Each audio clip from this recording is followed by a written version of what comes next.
एक सुंदर गांव में एक बुद्धिमान नारी रहती थी। उसका नाम था लीला।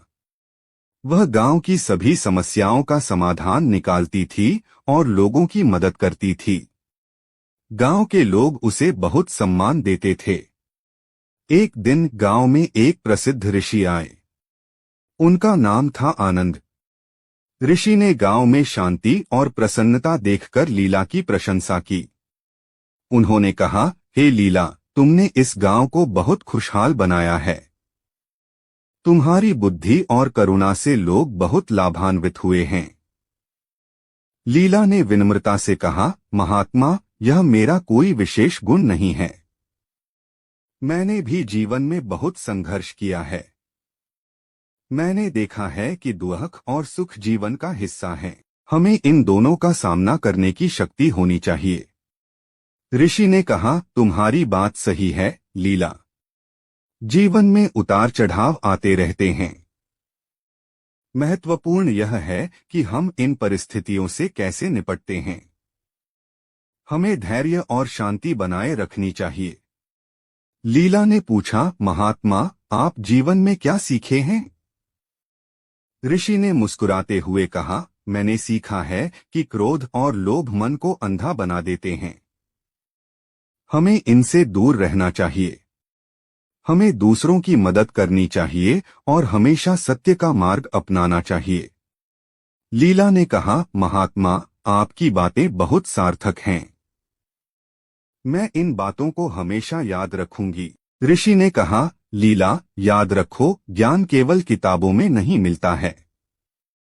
यह जीवन के अनुभवों से भी सीखा जा सकता है। हर व्यक्ति के पास कुछ न कुछ। विक्रम एक प्रतिभाशाली युवक था। पढ़ाई में अव्वल, खेलों में दक्ष और कला में रुचि रखने वाला। लेकिन जीवन ने उसके साथ एक ऐसा खेल खेला कि वह धीरे धीरे खुद को ही भूलने लगा। सब कुछ एक दिन में ही बदल गया। एक सड़क दुर्घटना ने उसके माता पिता को छीन लिया।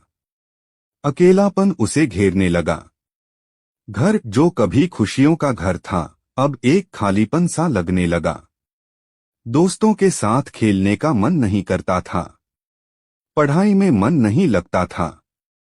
दुनिया से कटने लगा। दिन भर अपने कमरे में बंद रहता। खिड़की से बाहर झांकता, लेकिन दुनिया धुंधली सी दिखती।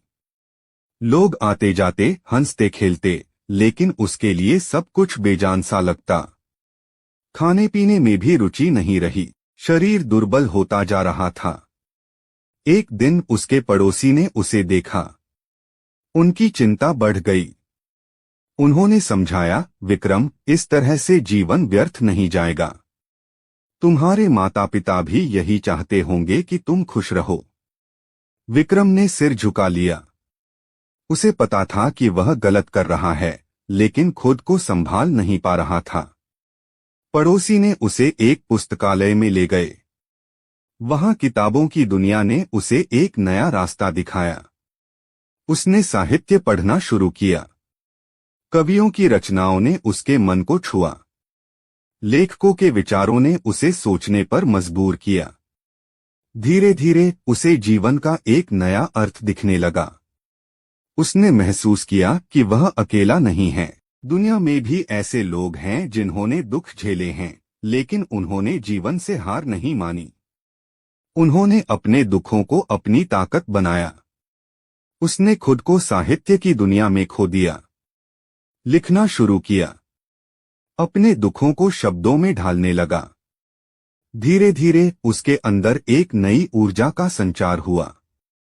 उसने सोचा, मेरे माता पिता चाहते होंगे कि मैं कुछ करूं। मैं अपने जीवन को सार्थक बनाऊं। उसने एक साहित्यिक संस्था बनाई। युवाओं को लेखन के लिए प्रोत्साहित किया। उनकी प्रतिभा को निखारा। धीरे धीरे वह फिर से उसी विक्रम बन गया जो कभी हुआ करता था। खुश, संतुष्ट और जीवन से जुड़ा हुआ। उसने महसूस किया कि दुख ने उसे तोड़ा नहीं, बल्कि मजबूत बनाया। एक युवक सबको धोखा देने लगा, पत्नी समझाती है। एक कहानी जो हर किसी